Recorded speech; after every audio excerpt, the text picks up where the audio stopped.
June 2024 நடந்த group 4 எக்ஸாமில் questions நம்ம டிஸ்கஸ் பண்ணிட்டு இருக்கோம். இதில் 16th கொஷின் பார்க்கலாம். படமாட கோயில் பகவர்க்கு ஒன்று ஈயரி, நடமாட கோயில் நம்பக்கருக்கு அங்கு ஆகா, நடமாட கோயில் நம்பர்க்கு ஒன்று ஈயரி, படமாட கோயில் பகவர்க்கு ஆது ஆகுமே. இப்பாடல் பயின்று வந்துள்ள மோனை கேட்டிருக்காங்க. மோனைனாலே முதல் எழுத்து தான். இதுல படமாட பகவர்க்கு, நடமாட நம்பருக்கு, நடமாட நம்பருக்கு அப்படின்ட்டு ஃபர்ஸ்ட் வார்த்தையோட முதல் எழுத்தும் மூன்றாவது வார்த்தையோட முதல் எழுத்து ஒன்றி வருது. ஸோ நமக்கு ஆப்ஷன் சி தான் கரெக்டான ஆன்சர், ஒழிப்பு முனை.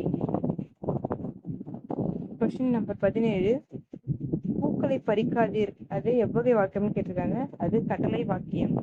18, இமிழிசை இலக்கண குறிப்பு வினைத்தொகை. 19, மல்லிகை சூடினாள் என்பது பொருளாகு பெயர். 20, பயனில்லாத கலர் நிலத்திற்கு ஒப்பானவர்கள் கல்லாதவர் அப்படின்னு திருவள்ளுவர் கூறியிருக்கிறார். 21, திருக்குறளின் வழியில் துன்பப்படுபவர் நாவை காக்காதவர்.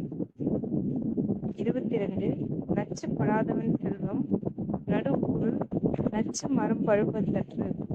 இக்குறளில் இடம்பெற்றுள்ள அணி என்றதுன்னு கேட்டிருக்காங்க. இதுல பயின்றிருக்க அணி ஆப்ஷன் ஏ ஓமை அணி. 23, ஔவையார் இயற்றிய நூல் இதுல எதுன்னு கேட்டிருக்காங்க. Option D ஞானக்குறள். 24, கரைபொருள் இலக்கண குறிப்பு இரண்டாம் வேற்றுமை தொகை. கரைபொருள் இலக்கண குறிப்பு இரண்டாம் வேற்றுமை தொகை.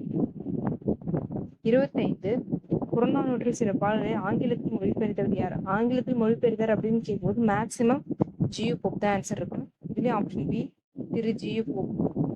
26, வளவன் ஏவா வான்முருதி எனும் பாடல் வரி இடம்பெற்ற நூல். Option B Purananuru. 27, புறநானூறு இந்நூலை The 400 Songs of War and Wisdom, an anthology of poems from classical Tamil, தி புறநானூறு என்னும் தலைப்பில் மொழிபெயர்த்தவர் ஜார்ஜ் எல் ஹாட். 28, கிறிஸ்துவின் வருகையை அறிவித்த முன்னோடி. Option A Arulappan. 29, தேம்பவாணியின் பாட்டுடை தலைவன். Option D வலன். 30, புத்தொள்ளாயிரம் காட்டும் போர்க்கள சிறப்புடைய நாடு. ஆப்ஷன் டி சோழ நாடு. 31, சேரி மொழியார் செவ்விதிர் கிளந்து தேர்தல் வேண்டாது குறித்தது தோன்றீர் புலனென மொழி புலனதோரே. தொல்காப்பியரின் வடிகள் குறிப்பிடும் இலக்கியம். ஆப்ஷன் டி பல்லு. 32, சந்தை இலக்கியம் அல்லது வாயில் இலக்கியம் என்று அழைக்கப்படுவது. ஆப்ஷன் பி தூது. 33, சங்க இலக்கியங்களில் கரகாட்டம் எவ்வாறு அழைக்கப்படுகிறது? Option A குடக்கூத்து. 34, யோக சம்மதி உகந்தவர் சித்தரே என்றவர். Option B Thirumoolar. 35, வெட்ட வெளியை கடவுளாக வழிபடுபவர். ஆப்ஷன் டி கடுவெளி சித்தர். 36, புலமை பெருங்கடல் என அழைக்கப்படுபவர் உவே சாமிநாதர். Option A U Ve Saminathar. 37, காந்தியடிகள் தமிழகம் வந்த போதெல்லாம் அவரது மேடை பேச்சினை மொழிபெயர்த்தவர்.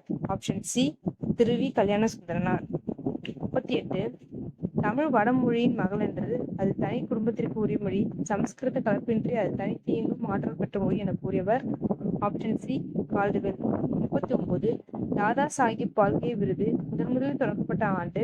Option B 1969. 40, நாடக கலையை மீட்டெடுப்பதே தமது குறிக்கோள் என்றவர். ஆப்ஷன் பி நா முத்துசாமி. 41, ஆசியாவிலேயே மிக பழமையான நூலகம். ஆப்ஷன் டி தஞ்சை சரஸ்வதி மகால் நூலகம். 42, மஞ்சட்கர் மாலைக்கு எளிய மருந்தாக இன்றும் பயன்பட்டு வரும் செடி. ஆப்ஷன் டி இவை மூன்றும். கீழ்காய் நெல்லின்னு சொல்லுவாங்க, கீழா நெல்லின்னு சொல்லுவாங்க, கீழ்வாய் நெல்லின்னு கூட சொல்லுவாங்க. 43வது கொஸ்டின், உப்பள தொழிலாளர் உவர்ப்பு வாழ்க்கையை குறிக்கும் புதினம். ஆப்ஷன் பி கரிப்பு மணிகள். 44, தினத்தந்தி நாளிதழில் பணியாற்றிய தமிழ் படைப்பாளர். ஆப்ஷன் பி பா சிங்காரம். 45, முத்துராமலிங்க தேவரை தேசிய கத் செம்மல் என்று பாராட்டியவர். Option B Thiru Vi Ka. 46, உலகின் பல்வேறு பகுதிகளில் நடக்கும் நிகழ்வுகளை படமா